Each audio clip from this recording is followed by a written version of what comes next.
Okay. Good morning, good afternoon, good evening, depending where you are located geographically. I welcome to the subsequent webinar within the project funded by Open Society Foundation and carried out by CASE in cooperation with several partners whom I mention a bit later, which was on increasing economic resilience of Armenia, Georgia, and Moldova.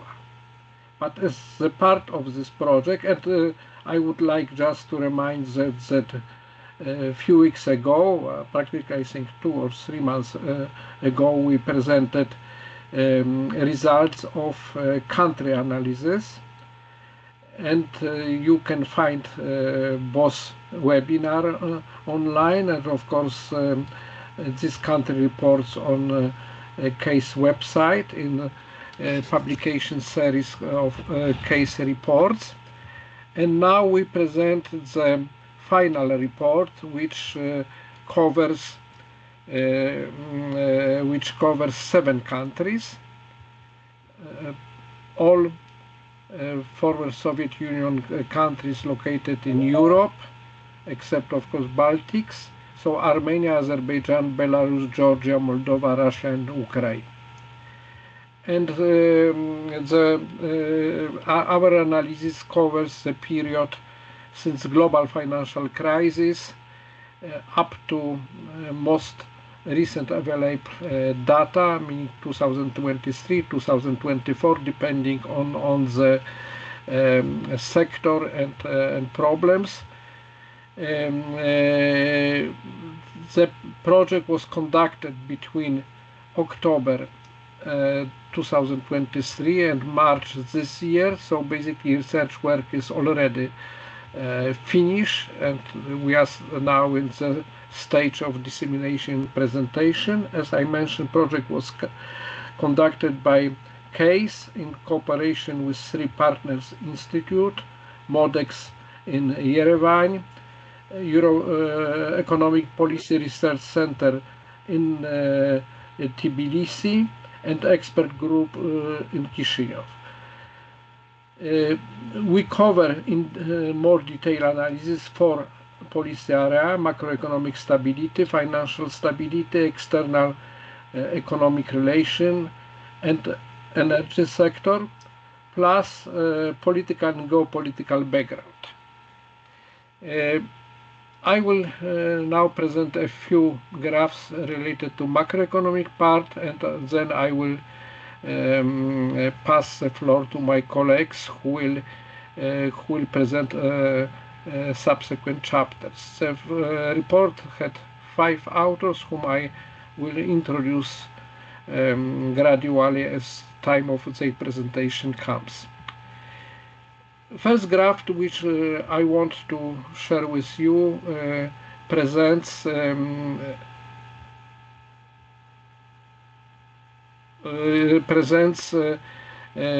growth rates in the period from 2007 up to 2025. We see that practically almost all analyzed countries experience 4 serious adverse economic shocks in this period. First was related to global financial crisis of 2007 to 2009. The region was hit in 2008, second half of the years, and 2009 was a year in all countries except Azerbaijan of serious recession. Some countries were more heavily affected, like Armenia, Ukraine.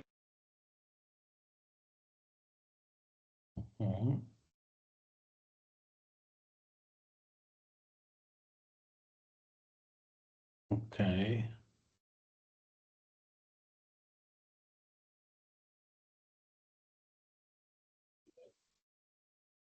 The prices, and partly to the deteriorating geopolitical situation. I mean the first stage of the Russian aggression against Ukraine, annexation of Crimea and war in Donbass.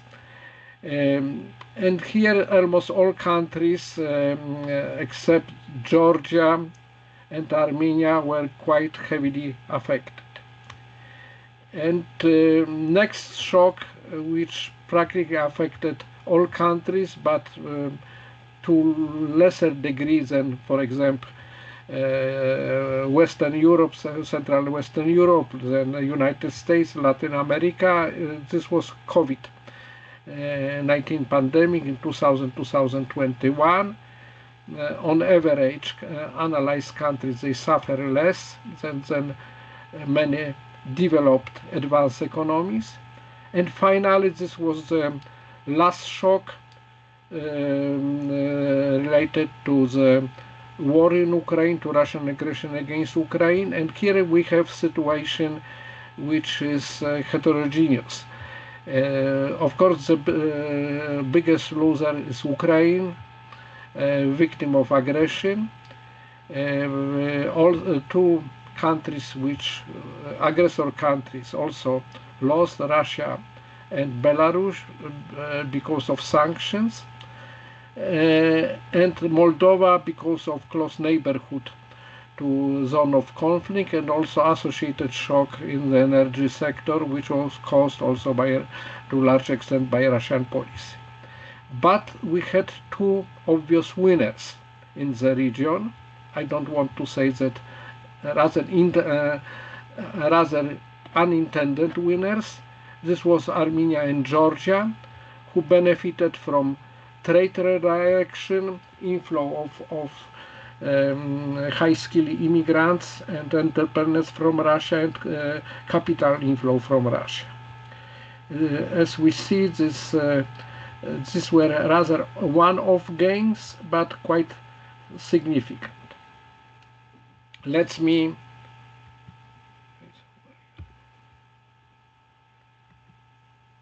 okay, this is another graph is related to inflation. It shows cumulative inflation for the entire analyzed period since 2007 to 2024. And we see that this big diversity of results. Belarus, which experienced several macroeconomic crises in this time, prices increased more than 10 times during this period. It was followed by Ukraine, partly because the effect of geopolitical negative shocks, but also partly, especially in the beginning of the analyzed period, because of domestic macroeconomic mismanagement. But also other countries, they didn't have very good record, except from Armenia, Georgia, Azerbaijan, and partly Moldova. These were relatively better performers. It's important to mention that Armenia, Georgia, and Moldova, there are countries which try for quite long time inflation targeting and flexible exchange rate, but also their historical record was worse than many advanced economy or many emerging market economies in other regions.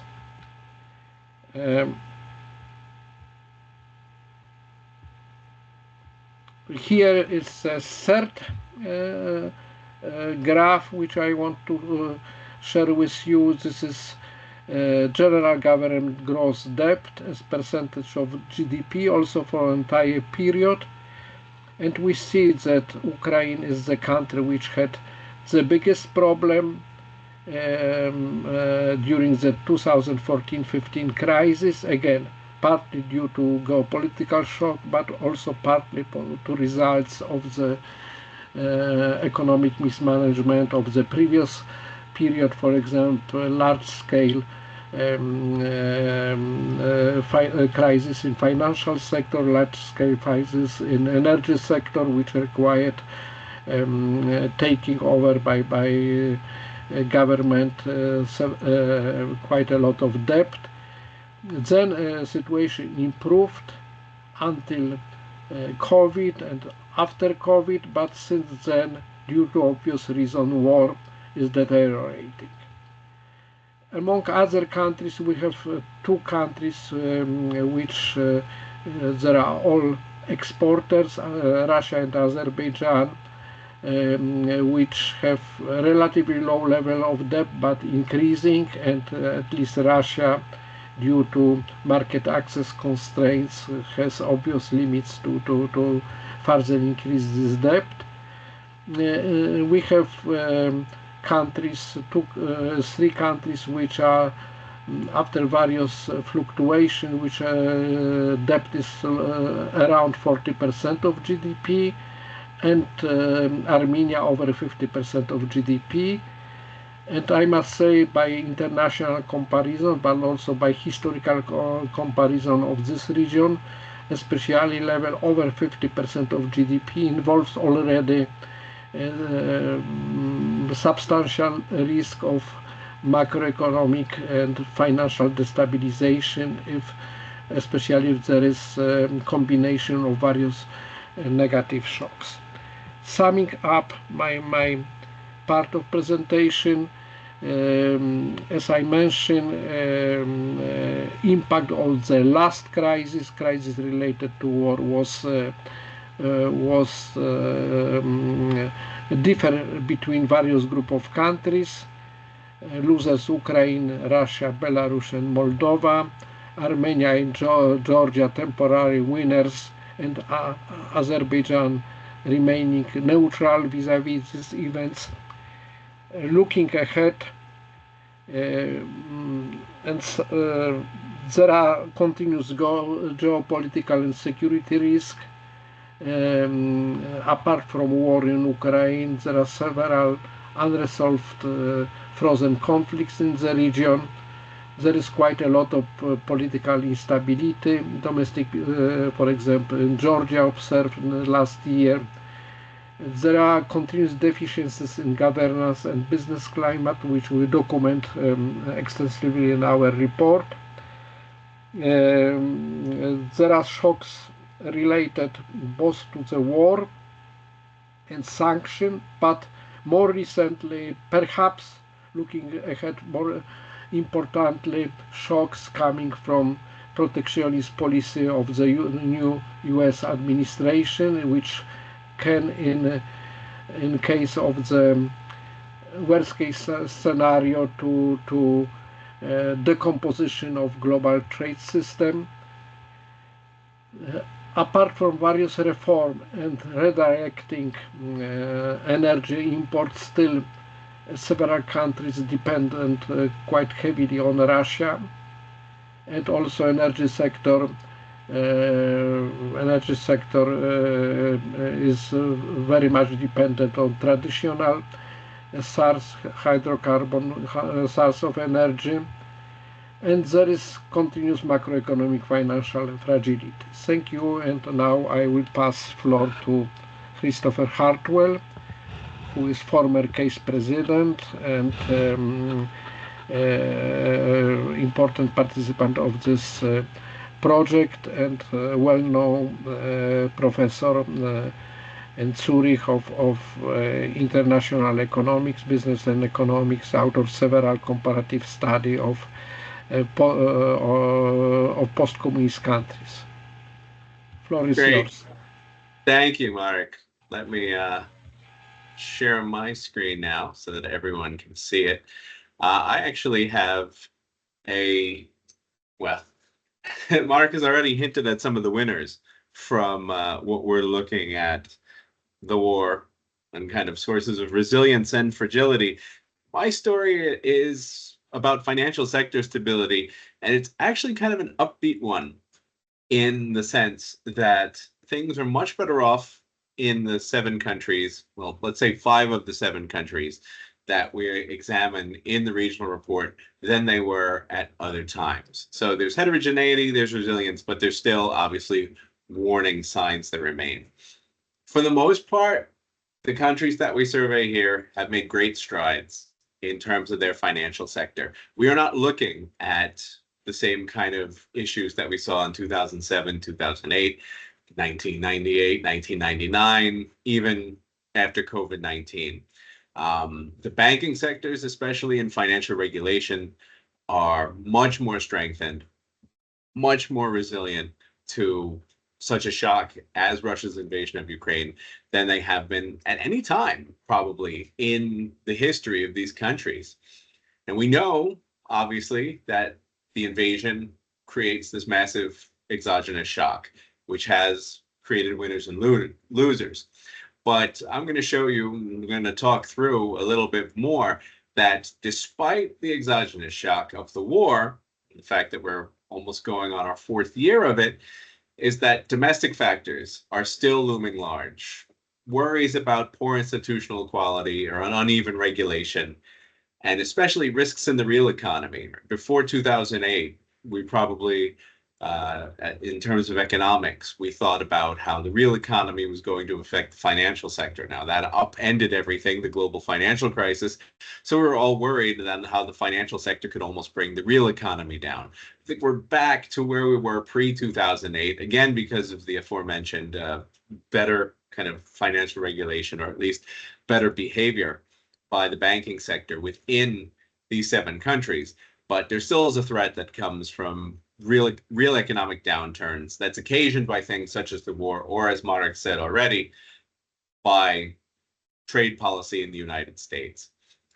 Finally, kind of the old stalking horse for financial sector stability, the degree of state involvement will also play kind of a key role in the potential stability of the financial sector in the region. But as I said, overall, the region is better poised to overcome difficult conditions. This is, of course, highly contingent on what happens with Russia's invasion of Ukraine, if it expands into a regional war, and of course, any emerging shocks we have, such as an expansion of war in the Middle East. Now, the banking sector is where we start in the report, because the banking sector is the vast majority of the financial sectors of the countries that we examine here. Now, here again, there is a lot of heterogeneity. Georgia and Armenia lead the way in terms of the banking sector and its relevance to both GDP and to the financial sector. Georgia has nearly 108% of GDP in terms of banking sector assets. Armenia has 103%. Then, after those kind of high points, we scale down. Belarus has 59% of its GDP in terms of bank assets. Moldova is barely over 50%. Azerbaijan's about 47%. Ukraine had approximately 43% in 2023. You see to the right, in terms of kind of the concentration, there is little to worry about, at least kind of on the surface. There's moderate levels of concentration, apart from Georgia, which has Bank of Georgia versus TBC Bank. So it's not really the 3 largest banks that are concentrated, it's the 2 largest banks. We still have worries about too big to fail, especially when it comes to Georgia kind of generating its own internal shocks, as Marek mentioned, in terms of political instability. But we'll talk about kind of Georgian banks and their prowess in a few minutes. On the other hand, we have Armenia that has 18 competitive and quote-unquote large banks. So there's a very good distribution. The one thing here that is misleading, though, is if you look at the concentration, the assets of the 3 largest banks, it looks like Russia has the least amount of concentration. Now, of course, you could say that the assets are more spread across the banking sector in Russia, but as nearly all of the Russian banking system is now de facto ward of the state, you still have only one owner. So the concentration may be spread across different institutions, but in reality, the risk still remains there. And of course, coming from the war that it initiated. In terms of who owns it, this is a good segue. We said Russia owns, the state is heavily involved in the banking sector, has been and has gotten worse since, say, 2014. Elsewhere, ownership is generally private. Georgia and Armenia, not perhaps kind of linked to the fact that they have such a large banking sector assets to GDP. They were the first, the earliest, the fastest to privatize by 2001.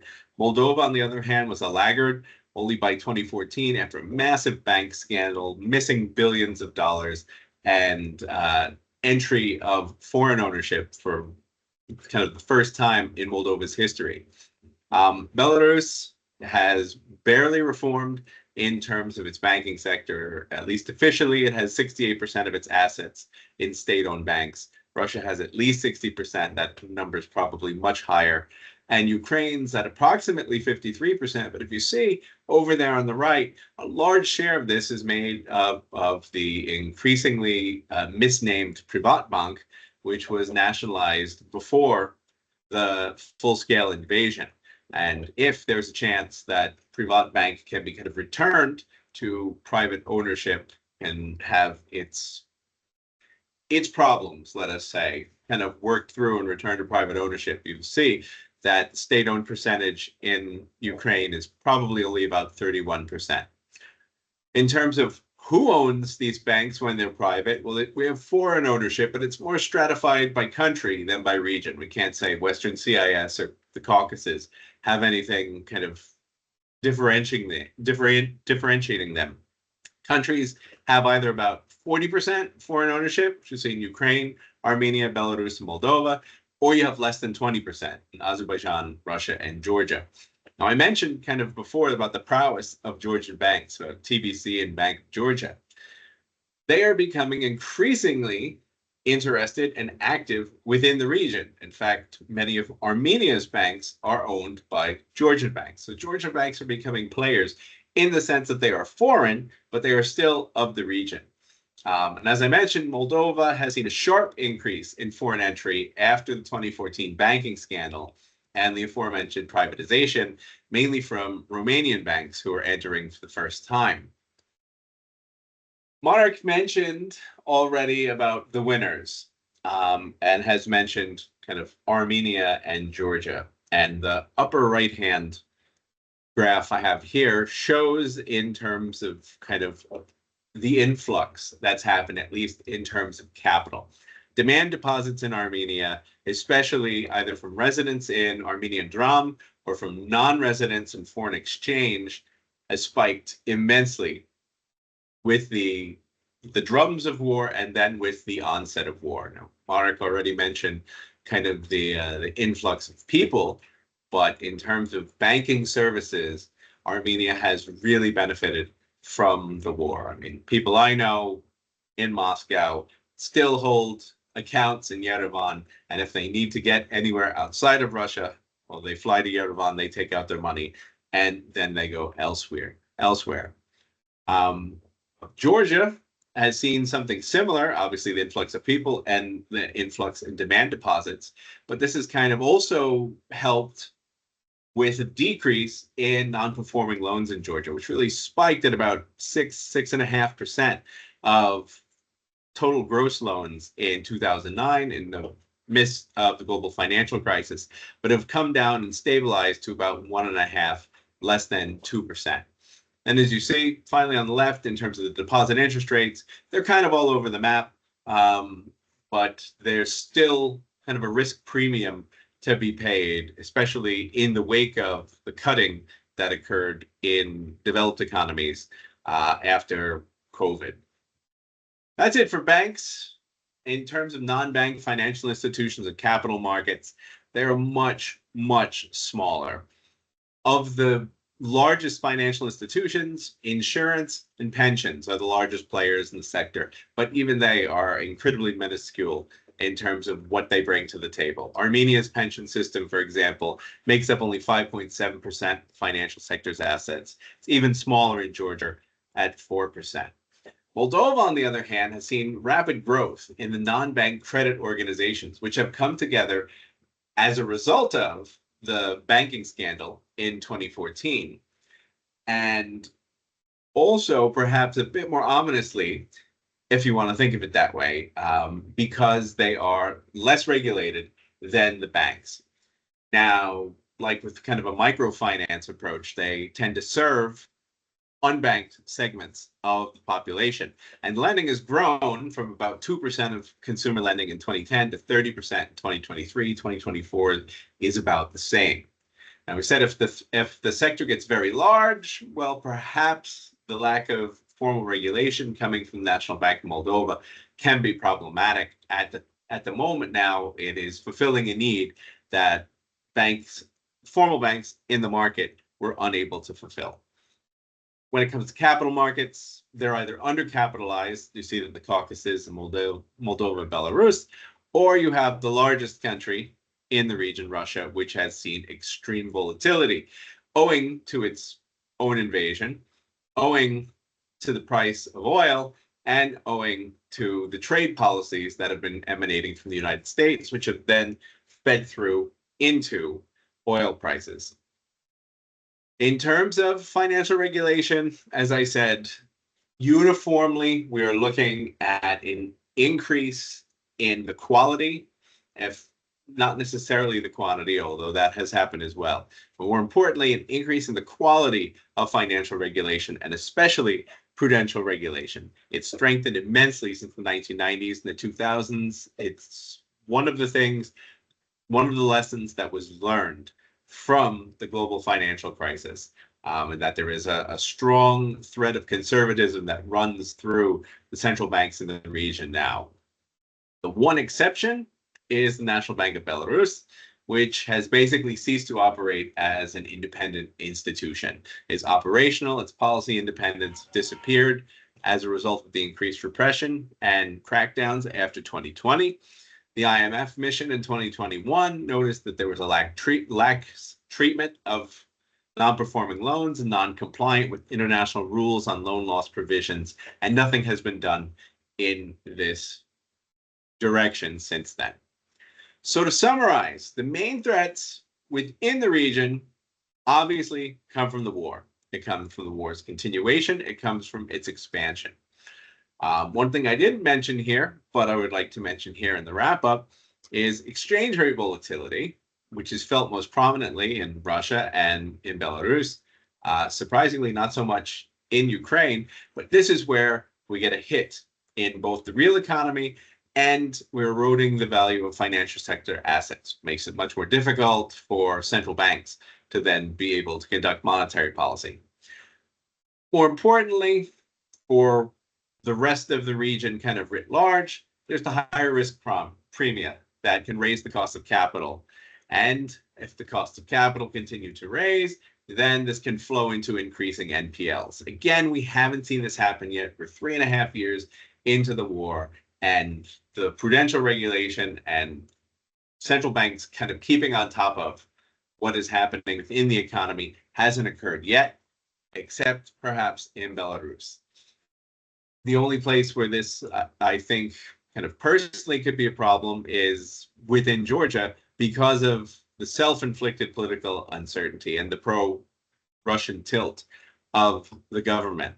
But even then, I don't think the risk is going to be, again, what we saw in 2008, 2009. And then finally, it's the capital flows. They're not so much start-stop as they were in 1998, 99, 2000, or 2007 through 2009, but they are changing in composition and volume. Either it's coming from investors or it's coming from remittances, which play a huge part in the economies of Armenia and Moldova, especially.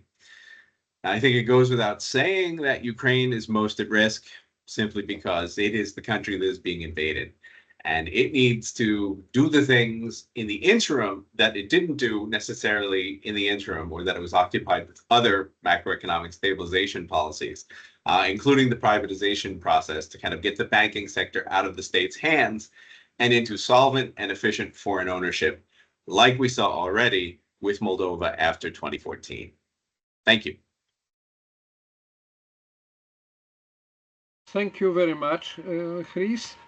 Before I introduce next speaker, one housekeeping information. After all for presentation, there will be question and answer session. So you can already now write your question or comments in chat window. So far, I think I have two notes of AI assistants, so I wish them good work during our session. But we are looking for your comments and your questions. Dr. Jan Hagemejer will be the next speaker. Jan is current president of the Case Management Board and well-known specialist in the area of trade, investment, remittances, and basically and international capital flows. So, Jan, floor is yours. Please take. Thank you, Marek. So, cutting to the chase, I would say that when you look at the region from the trade integration landscape and the trade partners perspective, you may see that in general, the region itself is not a homogeneous group of countries because the actual, so to say, forces or economic forces that are at play are coming from very different directions and also have differing strengths depending on the country that we are talking about. So starting with the so to say, first axis are the intra-regional ties that to some extent come from the let's say the legacy of Soviet Union and then the Commonwealth of Independent States, and then a more integrated part of that is the Eurasian Economic Union, where Armenia, Belarus, and Russia are members, where the integration is quite deep because they also have a common external tariff as well as a regulatory integration, like more than trading integration, but also some sort of regulatory integration that makes trade easier. But also there is, within that region, there is also the so-called Guam Alliance, which is Georgia, Ukraine, Moldova, and Azerbaijan, which have their own FTA and economic integration agreement. And of course, as is, oh, I'm sorry, I should have, thanks, Marta. I should have run the presentation. So I hope you can see it now. So continuing this another alliance within the region is sort of like an alternative to the Russia-driven initiatives such as the Eurasian Economic Union, and of course, as usually in this region, the degrees of commitments to various trade agreements and international agreements vary across countries. But then there is also, of course, the second axis, and the second axis is the Western alignment, and here, so to say, the commitments have been done mostly by Georgia, Moldova, and Ukraine, who signed the deep and comprehensive free trade agreements with the EU, which of course include not only tariffs but also quite a bit of other commitments and integration measures. Although of course the degree of implementation of those commitments and measures vary across countries as well. In Ukraine and Moldova, this political anchoring towards the EU integration is in fact, and EU membership is quite strong after some, I would say, doubts in Moldova for some time. But if you look at Georgia, the future remains quite uncertain due to what happens currently in the internal politics. Of course, there are also some other agreements within the realm of, let's say, EU and satellites, like the agreements with EFTA and the UK. And there are others, and the main others are China, where all of the countries analyzed are to some extent involved in trade with China that is also growing, and also Turkey, which is particularly important for Georgia and Azerbaijan. Okay. Basically, if we could somehow group the countries in terms of the trade agreements, what we have is we have Russia and Belarus on one on one end of the spectrum, and Ukraine and Moldova on the other part of the spectrum. And in somewhere in the middle are Armenia, Azerbaijan, and Georgia. Armenia, who sort of denied the association agreement with the EU, but still has a comprehensive economic partnership agreement, but also, of course, is part of the Azerbaijan cooperates with Russia and also has past agreements with the EU, not free trade agreements, but surely it would benefit from a free trade agreement with the EU, given the concentration on the exports of resources. And with Georgia, again, it has a FTA with the EU, and for many years has been very pro-EU integration, but recently is leaning towards Russia. So each country's situation is different, and in fact, when you look at all the measures that we look at here in our report, we can see that this heterogeneity is quite prevalent. So in general, if we think about the general level of integration or general level of openness, in general, what we can see is that if the country is small, it would be more open. But and that of course happens also in the region. But again, the region's economies on average are less open than the economies in the EU.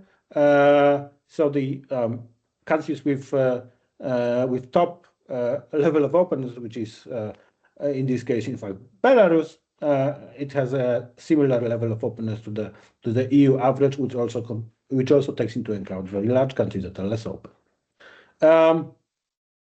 When we look at the changes over time in this trade openness, what is sort of striking is that Ukraine's openness is declining post 2014, due to the disruptions of supply chains, cutting off trade routes with Russia, and so on.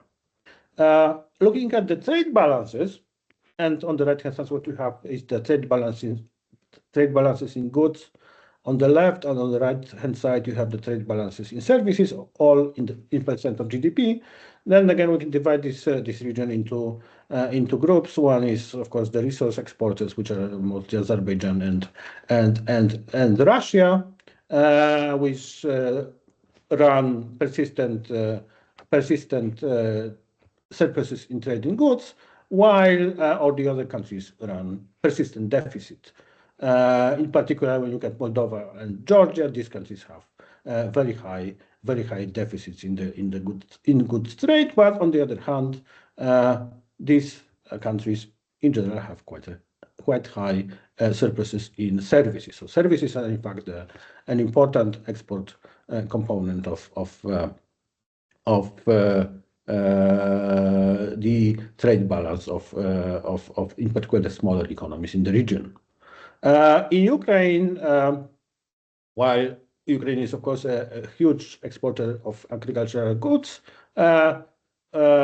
the services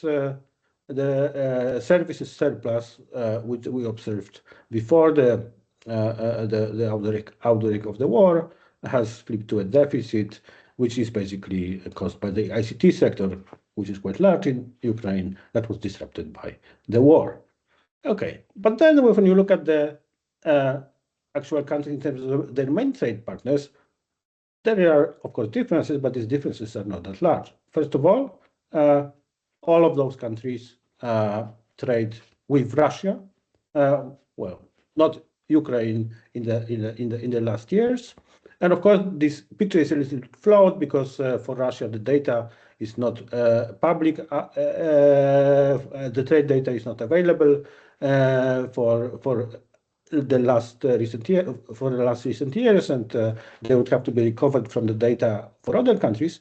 But in general, what we see is that the dependence of Russia on Russia is, of course, very high in Belarus, but it's also growing. It's also growing in Armenia in terms of the imports from Russia, and at the same time, the share of dependence on the EU in Armenia is going down. And what we can see is in Ukraine, of course, we can see an opposite sort of a trend. And similar things happen when you look at the exports. So again, in Armenia, what we can see is that there is a huge dependence on exports to Russia. Of course, leaving Belarus aside, which, as you can see, mostly trades with Russia. But then we can identify countries like Moldova and Ukraine, and to some extent also Azerbaijan, when exports are very much concentrated in the EU. So this also corresponds to the picture that I drew, let's say, in the introduction to this presentation. Again, when we think about what is traded, then these yellow sort of segments are all the resources, the mineral resources that are exported from Russia and Azerbaijan. But then when you look at the changes in other countries and the changes in the composition of the structure, we can see, first of all, looking at Ukraine, what the war has caused in Ukraine is a drop in the share of exports of manufactured goods due to breaking of the supply chains and production facilities, but at the same time, an increased reliance on the exports of food and agricultural product. But what we can also see, we can see phenomena such as a sudden emergence of the car and machinery exports in Armenia, and also a lot of trade that emerged that is unclassified or not elsewhere classified, which first of all, the cars exported from Armenia are part of a scheme that I will talk a little bit about in just a moment.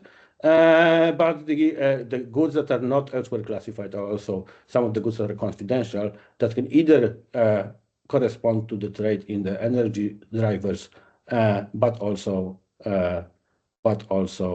in goods that are sanctions circumventions. Speaking of sanctioning circumventions, what we analyze in the report are the re-exports. And there are only 3 countries that, in fact, report re-exports to international databases. And this is all in millions of dollars. So what we can see is that Georgia has the highest level of re-exports among the 3 economies, Armenia, Georgia, and Moldova. But what we can also see is that we have an increase in re-exports after the outbreak of the war, in particular in Georgia. Also, there are very many discrepancies in the data, in particular for Armenia and Georgia, where the actual bilateral trade in re-exports, bilateral re-exports data cannot be accounted for in the totals, meaning that there is some missing trade that is probably unreported or confidential. But what's happening, what we know about, and this we know mostly from the analysis of our project partners, is that one of the schemes that is going on between Georgia and Armenia is that Georgia has a sector that imports cars, in particular used cars. These cars get repaired in Georgia, and they are sent to Armenia, while Armenia is exporting those cars to Russia, either directly or through other members of the EAU. This data cannot be tracked in a way that we can easily analyze. But in general, when a country is starting to export something that it doesn't produce, even if it's not reported by us as re-exports, this signifies some sort of sanctions circumvention, probably, or other illicit trade. So this and accounted for goods are mostly present in cars, electrical goods, and also tobacco. This is a picture that shifting towards the end of my presentation. This picture shows the bilateral stocks of immigrants between Ukraine, Russia, and Belarus as the source, and the other countries of the region as the destination. And these are all in the thousands of people. So what we can see is that the ties in terms of the number of actual people that live in countries that are in the region are huge. I mean, the bilateral involvements are huge, and that means that also the social links and the economic links, even though Russia and Ukraine are at war, are also quite significant. If we move on to the other economies, Moldova, Georgia, Azerbaijan, and Armenia, we can see that these ties with Russia are also very, very strong. In particular, I mean, when we see the level of the extra Eastern Europe stocks of migrants, so the migrants that go outside the region, these stocks are much lower than the ones that are actually within the region, which means that a lot of the economic situation and the international trade ties between the countries that we analyze, of course, they are also affected by what happens with the diaspora that is outside the region, but a lot of it happens with a lot of it is related to the bilateral links in migration that are present within the region, which means that there is a transmission of economic shocks that go through these migration channels. And of course, when we see, for example, the Armenia and the number of immigrants and emigrants as a total population, Moldova, but also Belarus and Georgia, we can see that these ties are particularly large. When we look at Ukraine, in fact, we can see that the level of emigration in terms of stocks is roughly equal to the level of emigration. But then it translates, of course, to remittances. And then when you look at the remittances, these remittances are quite important to the economies that we analyze. In particular, when you look at Moldova, currently the level of remittances accounts for more than 10% of Moldova GDP, but also these are quite important for other countries like Armenia, Georgia, and Ukraine. And in fact, we know that these are very important in stabilizing household incomes and cushioning important shocks. But at the same time, there are a lot of those remittances are remittances either from or to Russia, since we have seen that the stocks of migrants are also very large between those countries, the bilateral stocks of migrants. Therefore, the actual shocks to the Russian economy transmit quite well through these remittances. In particular, the fact that in Moldova we can see that there is a big drop in the share of remittances in GDP. One of the reasons is the post-2014 I would say lagging growth of the Russian economy and in general mediocre situation of the Russian economy.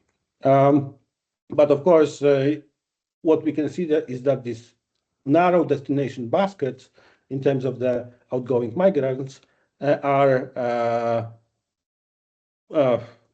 in general very much dependent on the Russian labor market, which expose the descending countries to sudden geopolitical disruptions. Okay, and just when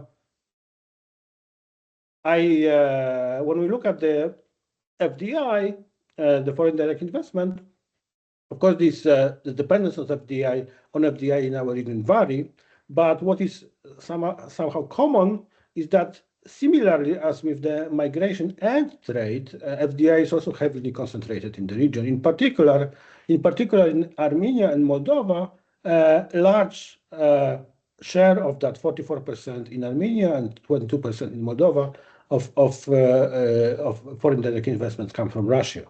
And also, in fact, these are data that are not for a given year, but we, so to say, took the last year available, so some of the data might be still pre-war. We can see, for example, that some FDI in Ukraine comes from Cyprus, and also in Moldova comes from Cyprus, and Cyprus can be also a vehicle for either Russian FDI or other FDI that we don't know of in terms of the source. And I think I already so to say, overstayed my welcome, so I will finish at this point. Thank you. Thank you very much, Jan. And now we will have a last presentation, which is authored by Olga Popova, who is research fellow in the Institute for Eastern Europe and South European Studies in Regensburg and Institute ISA in Bonn, and Vladimir Otrachshenko, who is researcher in National Bank of Slovakia. Please, floor is yours. I also would remind about questions and comments, which will come immediately after this presentation. Thank you. Hello everyone. So today we'll revise. I will introduce the 2-hour energy chapter done together with the Olga Popova. So the usual disclaimer applies that all views expressed in this presentation are those of the authors. So please, next slide. This is the outlines of the today's short presentation. We'll be discussing about the features in total energy supply in the region. Then we talk about the energy consumption. Then we continue to the domestic energy production and import. And we conclude by energy policy and outlook. Next slide, please. Here I would like to pay your attention on the chart on the right-hand side, where we observe the share of the fossil fuels in the total energy supply for the 7 countries. But I would like to remind, for instance, compared to my previous colleagues, that here we consider 7 countries, and our comparison group is OECD Europe, that also includes the Norway, Turkey, and UK. So as you observe from this chart, there is a high dependency on the fossil fuel compared to the average OECD Europe countries, and what the primary source of the energy supply is a natural gas. We can also see, and I will show later on, some graphs related to the energy intensity, the situation, despite its improving, still sad compared to the OECD Europe. And then probably we suggest some explanation why it has happened. Overall, what we can conclude here is that energy system traditionally depend on the Russian energy sources, except to what maybe less extent to the Azerbaijan, but also distribution channels and the value channels, Russians. So I also would like to remind you here is that the latest data that is provided in this chapter, when we completed this chapter, were available by 2022. And it's shown, provided by the International Energy Organization. So next slide, please. On this slide, you can observe the structure of the total energy supply. You observe the huge share of the orange part that is attributed to the natural gas. So the next following share is going to the oil. What we can see here, just pay attention on the right-hand side of this graph, OECD Europe, with let's say, kind of diversified portfolio of the energy supply here. The next to this OECD Europe region come Ukraine, and the size of the natural gas compared. though there is some difference on the coal share. Ukraine used a large share of the coal compared to any country, including the OECD Europe. But I also would like to pay attention here and point out that Ukraine used the less share of the oil compared even to OECD Europe here. So yes, maybe to what extent also here, next slide please. I would like to talk about the energy efficiency. In our case, it's energy intensity. This is the ratio of how much the energy used over the constant purchase power parity GDP of 2017. And as you can observe and compare to OECD Europe, which is dashed line here, despite the gradual improvement that you can kind of suggest, okay, there is something going on, and it looks like converged to the OECD region, there is a still remarkable difference at the end by 2020.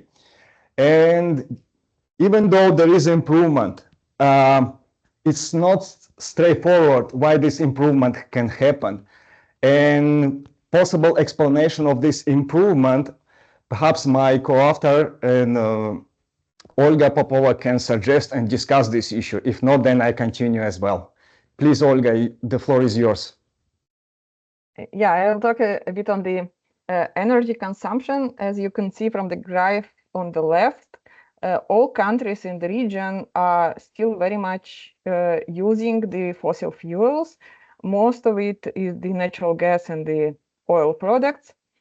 This graph shows 2022 data, but if you, in the report, we actually outline it from the start of 90s, and you could see that this is relatively stable throughout this whole period and remains quite high.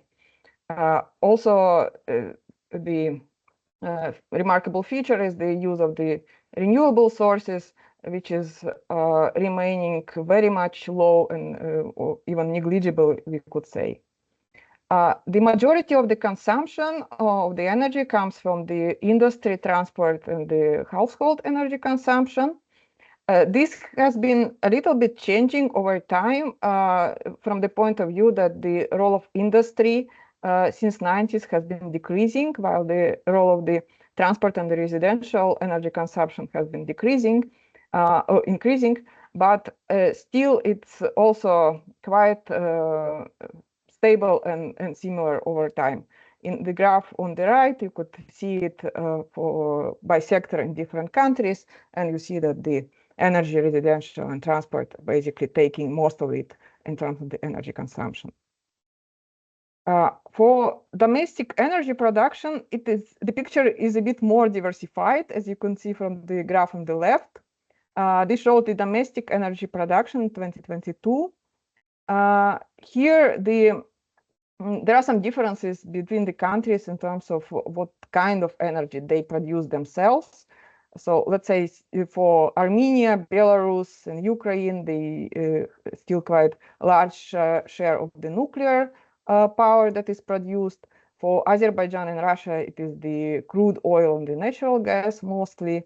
The most perspective in terms of the producing the renewable sources is Georgia, that has quite high number of the high share of the hydro energy sources that are produced. And this is, in principle, the low carbon energy production comes closer to OECD Europe's average in Armenia, Belarus, Georgia, and Moldova, while for other countries, it is still lagging behind, and they are still below the OECD Europe figures. Most of the countries in the region are the net energy importers, with the exception of the Azerbaijan and Russia. On the right graph, you see the share of import in the total energy supply. You see that with the exception of Ukraine, all countries are having quite high share of energy imports in their energy supply, meaning that they are highly dependent on the energy imports from the partners.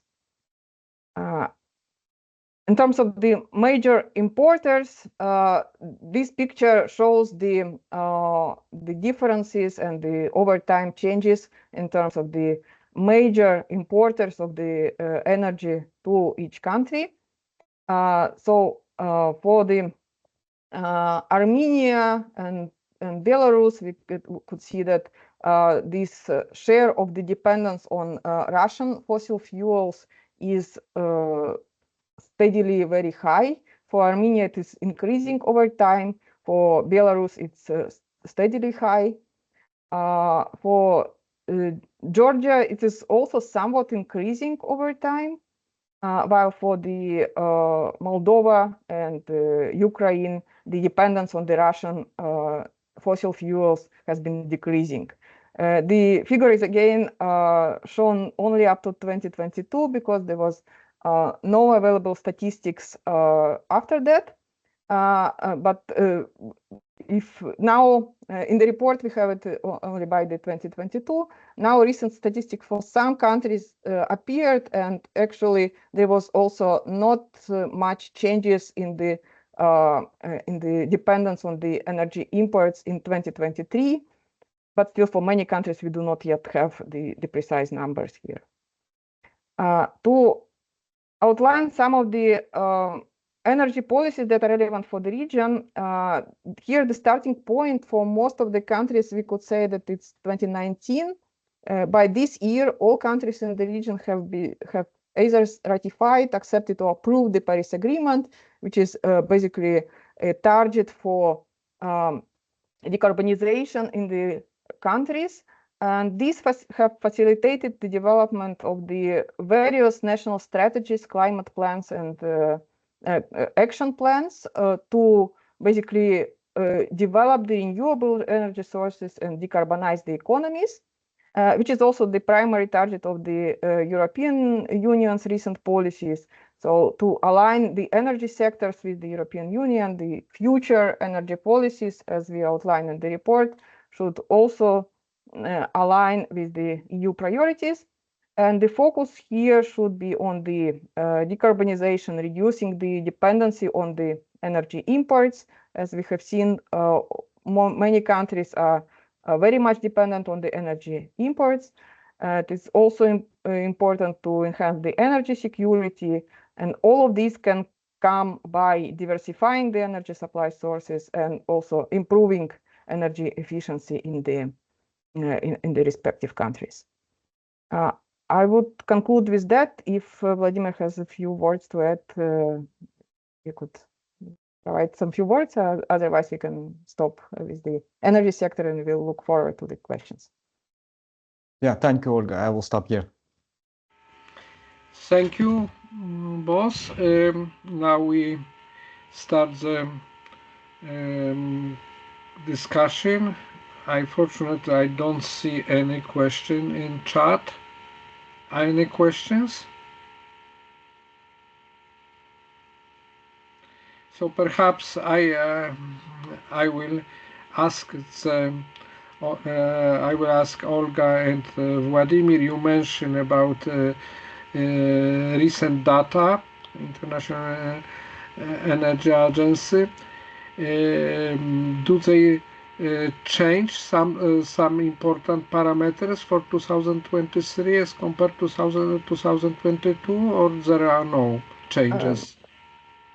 There is a slight decrease in the energy imports in Moldova that is coming due to a bit lower import of the natural gas. But this is actually the only update. For other countries is either no change or no data yet. Thank you very much. I see the one hand rise. How we can activate this? No, I don't see any longer this hand. Okay.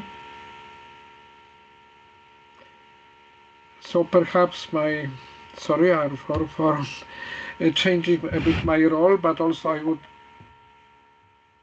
Okay, I admit. Neve Nicolas. Are you online?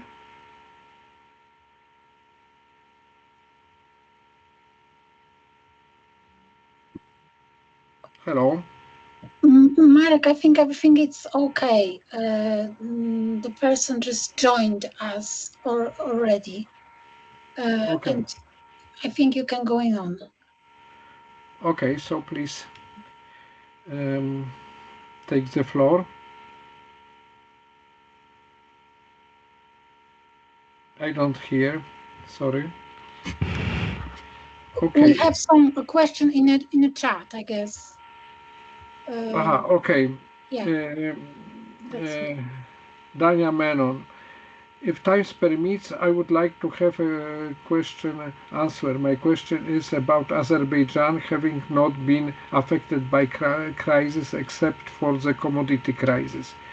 Is it because it is a natural resource-rich country, or has it having a fixed foreign exchange rate system also plays a role? Somebody of my colleagues wants to answer this? Okay, so maybe I will answer. Basically, yes, I think that the answer is that Azerbaijan is primarily oil and gas exporting country. It's most of this export is going to the EU. So basically, and it is not member of Eurasian Economic Union. It also doesn't have any agreements, preferential trade agreements with the EU. So basically, I would say, in terms of formal arrangement, is neutral from this. Its exposure to Russia, Ukraine, Belarus was limited. So basically, it's the main reason which was Azerbaijan was unaffected by the recent shock, meaning the war in Ukraine.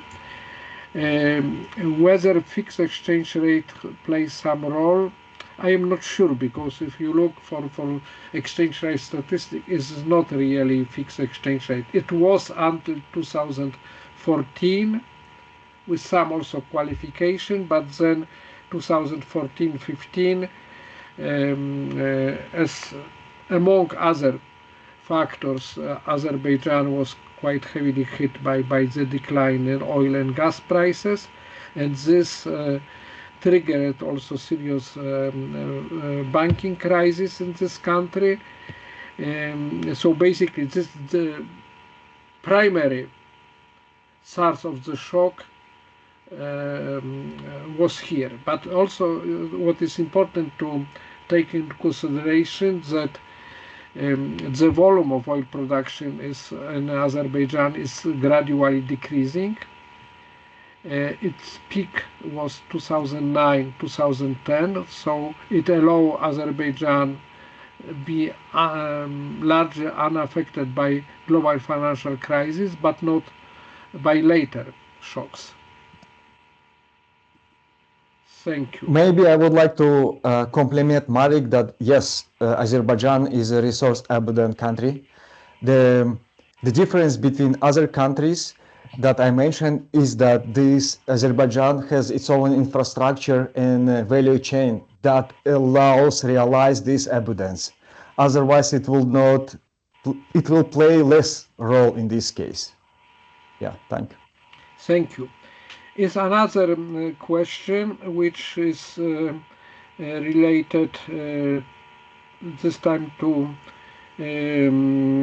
Armenia.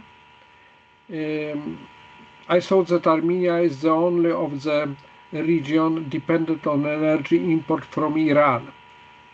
Could the current situation drastically affect its economy?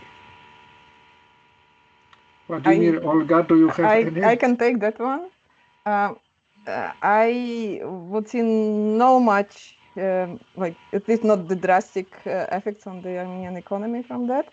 because still the majority of imports, like 80%, are coming from the Russia and not from the Iran. Iran, yes, it's contributing, but it's a much smaller share. And on the top of that, Armenia also has their own energy sources in terms of the nuclear power. So in terms of the energy security or the effects on the economy, I would not expect much dramatic effects on the Armenian economy from the current situation. Thank you. If I remember, sorry, Jan, you wanted to comment on the previous question? No, I just wanted to say that with the trade shifting away from Russia, in terms of the energy drivers, right? The Azerbaijan was to some extent a beneficiary of the shift, and that also sort of stabilized its economic performance.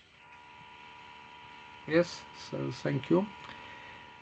Any other questions?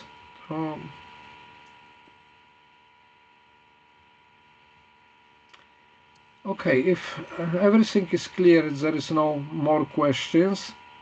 So I would like to once again to recommend reading the entire report, because there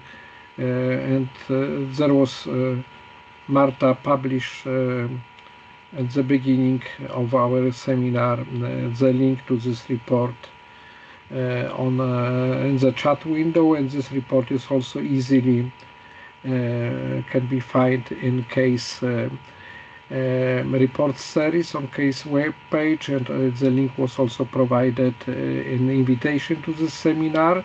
So here you can find much more detailed statistics, detailed observation, conclusion, also policy recommendation, both for governments of countries in the region, as also for the EU, to which extent it can help the region, at least this part of the region which is interested in either integration or cooperation with the EU.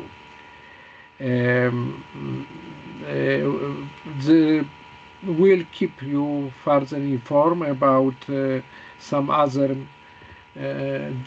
dissemination activities related to this project, and also you are welcome to visit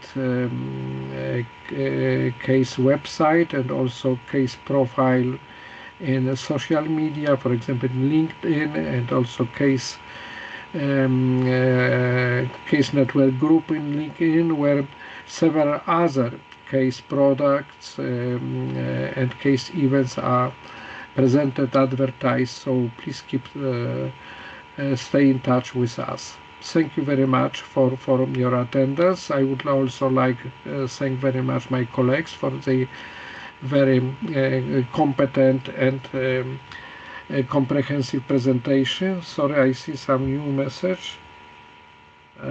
Okay, some also Krzysztof Kuźbik also thank us very much. So and other participants. So I think that we had opportunity to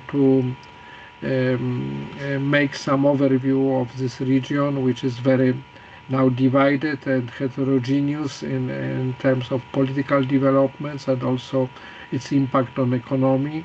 But we try to do the best to present the in maximally neutral way what are the impacts on various global and regional developments on the economies of these 7 countries. Thank you very much.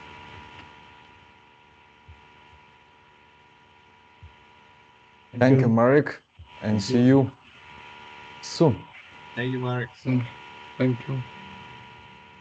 Thank you.